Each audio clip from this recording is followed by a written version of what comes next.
Hey everyone, welcome back to the Domo channel, which has been on hiatus for quite some time, and this is due to having a part-time job, excuses, which I do not condone, general laziness as part of the excuses, which I do not condone, and here we are, back to celebrate with some Firewatch, which is a game I've been waiting to play.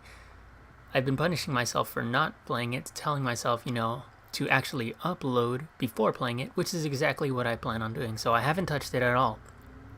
Now to follow my new set example and actually work on the channel, and by doing so maybe, well no, not maybe, at least a minimum of uploading once a week, if not more, and I'm hoping for the latter. So without further ado, let's get started with Firewatch.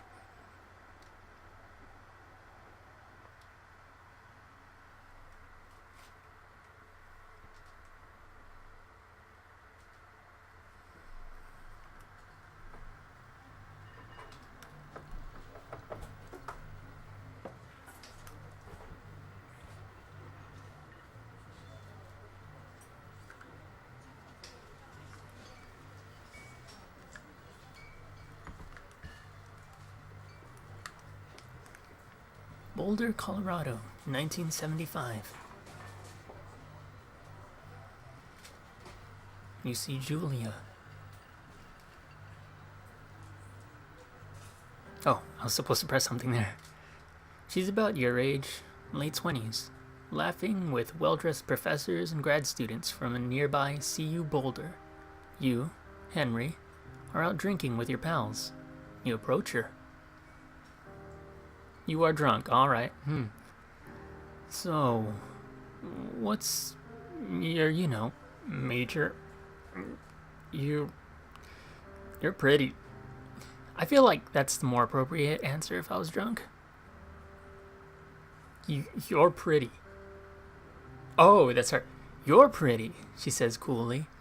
You are not. You are a future hangover. What? You reply, confused.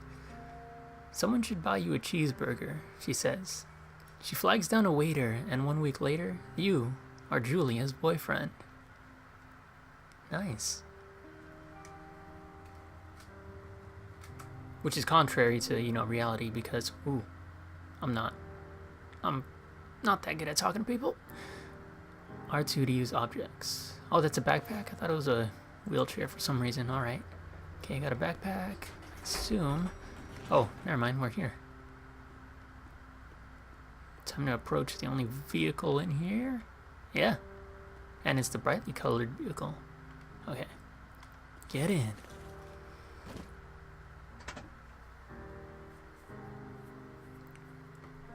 You date for over a year. She drives you absolutely nuts. It's great. You move in. You share an apartment near the school with a view of the mountains.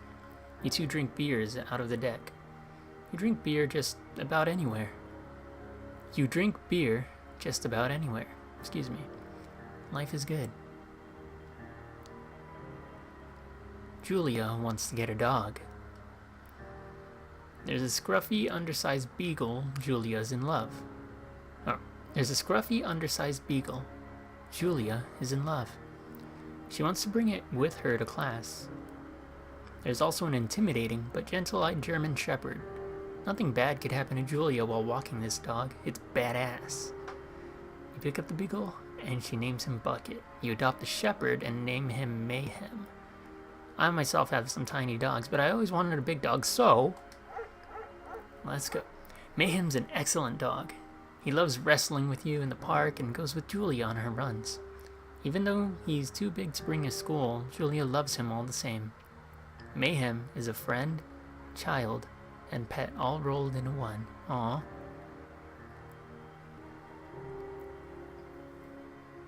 "1979. You talk out on the deck.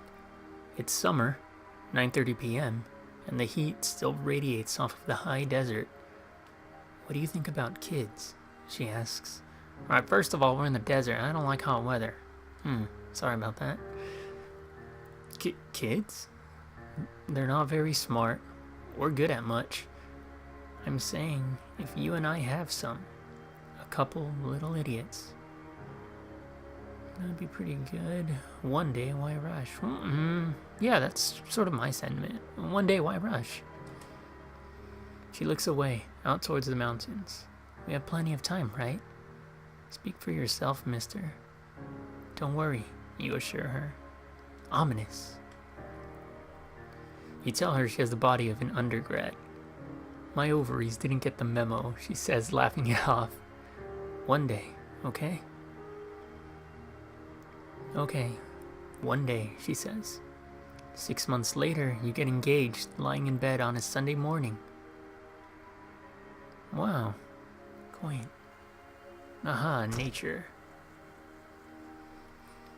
Alright. Okay. Now I'm all about the scenery, so let's take in some scenery for a little bit. Speaking of scenery, everyone gone to the rapture. I'll continue that if people want, but as for now, Firewatch has been, itching my backside. I've been wanting to play. Alright, here we go. Can I interact with anything? No. Warning, thoroughfare trail is not recommended for inexperienced hikers. Okay. I went on a hike like a few months ago for the first time.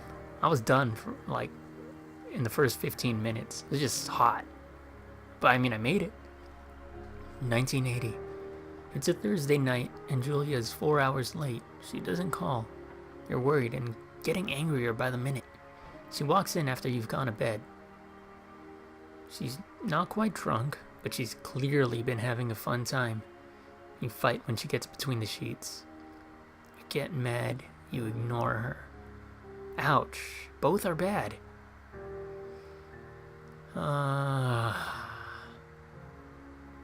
Silent I'll get angry. But then I might say something when I'm mad, because you're not in the right mindset when you're mad, so just stay silent for now. You don't touch each other all night. The next day you feel guilty for being so angry and ask her about her evening. She says it was great. You hold on to a tiny pill of resentment. You make some coffee and go to work. Julia still likes to draw. She draws plants from her research. She draws all the places you go. She draws you. You pose and flex like He-Man. You frolic like a Victoria's Secret model. Let's go. Julia was right. You are very pretty.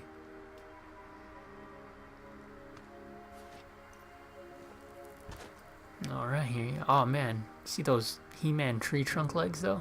Probably should have picked the other. Alright, dang. It's already like dusk. Which I gauge is about, what, 6 o'clock? Daylight savings time? Oh wow, that's nice. 2 forks. Lookout tower, 8 more miles. 8 miles? Parkour.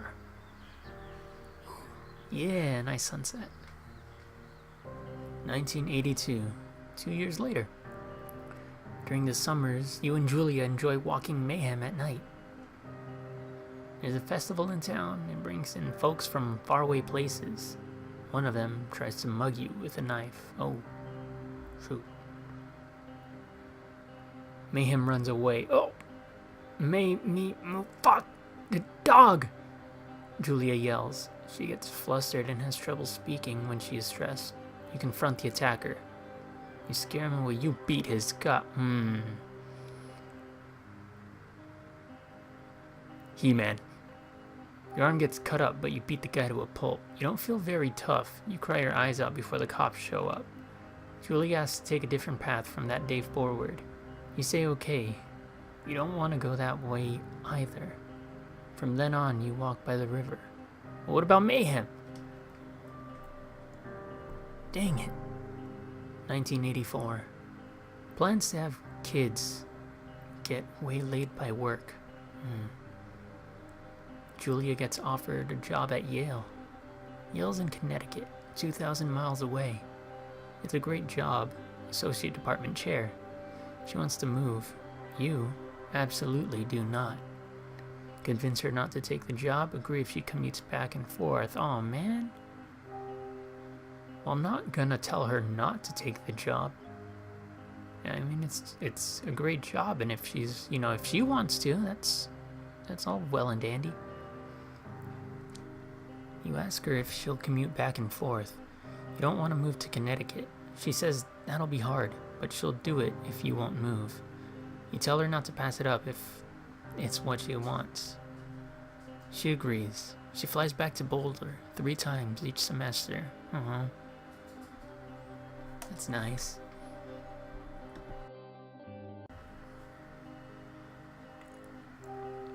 (1985). Julia is sent home from Yale on paid leave after having an episode. She lost it on a colleague for borrowing books that were important to her research.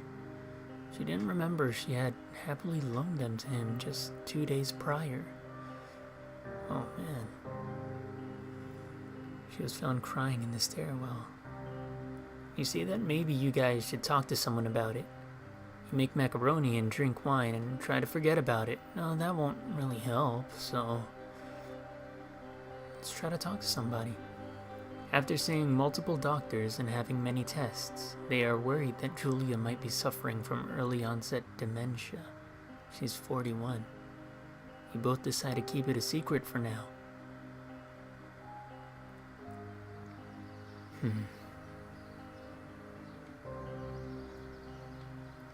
What? Can I stand? What? Oh.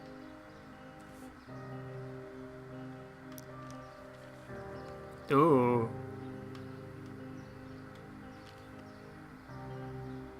That was probably the Victoria's Secret pose thing. Alright. Mayhem is getting older. He's got silver hair down his back and slows down at night. Oh, so Mayhem did come back. You and Julia walk him to the bar to see her friends, and it feels like nothing has changed. Julia goes back to the university. Julia's affliction gets worse. She can't remember things in class.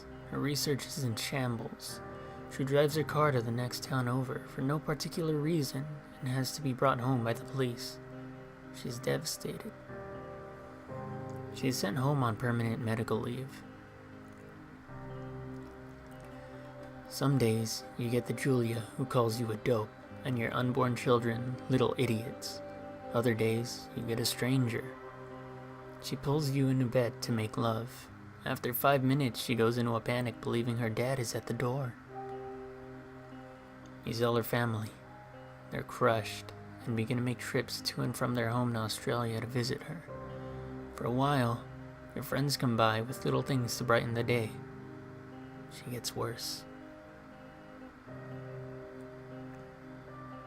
You spend your days following Julia around the house. You count the seconds between the 2 weekly visits from Daniel, the nurse. He suggests that Julia could live somewhere else. Somewhere with 24-hour care. A home. It sits with you for a couple of months. You decide to move her into a full-time care facility or determine to take care of her by yourself. Yeah.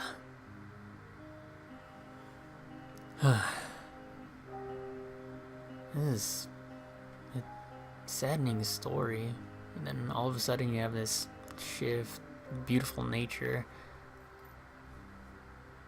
I mean, one of the short descriptions I read about this game was that Henry does, I guess, sort of seek solace in the outdoors of nature, I suppose. Like, he went here to escape, well, I suppose that. Or rather, maybe get into a clearer mindset, and nature helps, I suppose. Deer. Oh, male antlers. I only remember that because I've been playing Tomb Raider. It is impossibly hard. The worst is when you get mad at her, like when she tries to cook her own food. You can't do anything without her, and she can't do anything without you. When she goes to sleep, you stay up for a few hours, drinking on the deck, watching baseball in the summer, college basketball in the winter, drinking then too. You start going out after you put her to bed. The first time you do it, you worry about her getting up and walking around while you're gone. You put a chair in front of the bedroom door. You trust that she sleeps like a rock. Trust. You go to the same bar at the boring end of Pearl Street. It's nice there. Over time, you tell Sheila, the bartender, everything. It's a huge weight off. You're home and in bed by 1 a.m. a couple nights a week. You look forward to those nights. Oh. What are you doing, Henry? I mean, it is comforting to have somebody know your secret. It's never really nice to bottle everything up.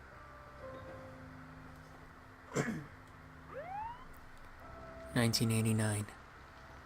One night, you are stopped at a DUI checkpoint. You blow a .10. I'm sorry, I'm not that good at that kind of terminology. I'm not sure what. Yeah. And are taken to jail for the night. You consider trying to hide it, but you tell your sister-in-law, Susan. Julia's parents take the next plane from Australia. They can't believe the state your house is in. Then they tell you Julia is coming to live with them. You don't argue. You say you'll visit soon. A few weeks go by. Summer is coming, and you see an ad in the paper for a job. Take it.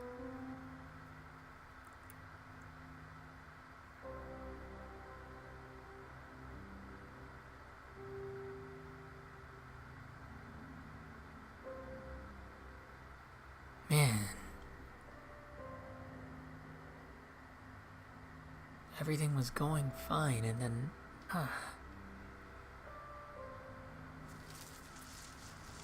Alright. Ooh. Here's our lookout tower. I was about to call it a watchtower. Thank goodness for that script. Either way. Alright. Red blinking light up top. Oh. I can only imagine the view from when I get up top there. Let's check it out. Full moon. Alright. Almost there. And a look around.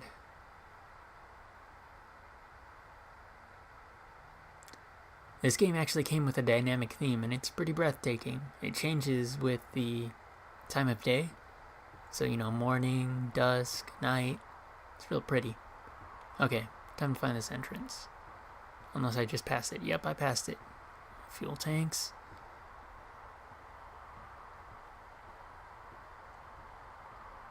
Let's see. Aha. Alright, turn on the power. I assume is this. Bingo. Hello, Two Forks Tower. Hello.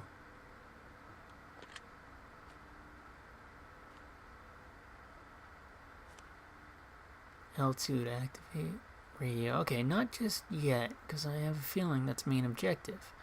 Let's check this stuff out. The singular mind. Okay. Oh. Have you considered the untapped power of your own mind? Interesting. Alright, put you back. Glory. Oh. Ah. Kind of blurry font. Alright, put you back. Water jug. Can't do anything with that. Ooh, a cookbook. Aw, man. I guess you... Nah. Alright. Enough fooling around.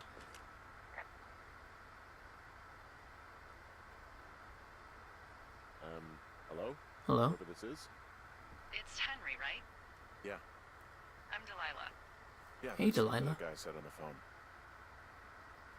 So, what's wrong with you? Excuse? 1 second. Are there subtitles? Ah, there we are. There we go. Me? Help for the reading. People take this job to get away from something. I need so that. What's wrong? What's wrong with you? Sometimes. You know, subtitles. That's a great idea. Go ahead. Look, I just hiked for 2 days, so I don't really follow whatever it is you're doing right now. You take a stab at what's wrong with me. Fine, then can I sleep forever? Sure, buddy. Okay, now go ahead. She has a nice voice.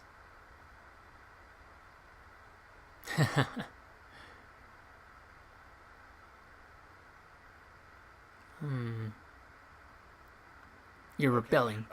You're probably just rebelling against a mom who wishes you had given her grandkids, by the sound of your voice, at least 15 years ago. You come out here and it really grinds her gears and you love it. Can I sleep now? Well, she also says I fuck immature men, but in my defense, who wouldn't want a 28-year-old with ambition and energy and some fire in his belly in bed? Me. I'm going now. Goodness. Just a second, now it's my turn. Okay. Good night. Bye. Let's see. I don't know anything about you, but maybe you just really like trees. Maybe it's, gosh, maybe it's a borderline fetish. Did you know I was looking at this? Good night. Good night. Welcome to the job. Ooh. There we go. Day 1. Alright everyone, thanks for watching the intro. I'll continue off next time. We'll be starting our first day on the job. Alright everyone, see you next time.